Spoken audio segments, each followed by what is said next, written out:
دور حسی تو من بیدار میشه، جهان هم مثل من بیکار میشه.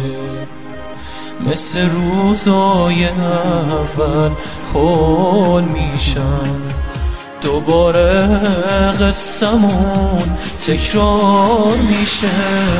چقدر گفتم نرو بی عشق سخته، منو تا زنده ای یادت نمیره.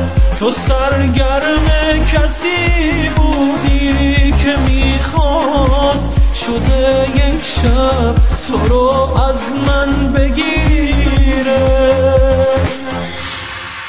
دعا کردم دلت ترسش بریزه، به من نزدیک تر شه گرمتر شه. دعا کردم کسی حتی نتونه از احساسی که دارم با خبر شه.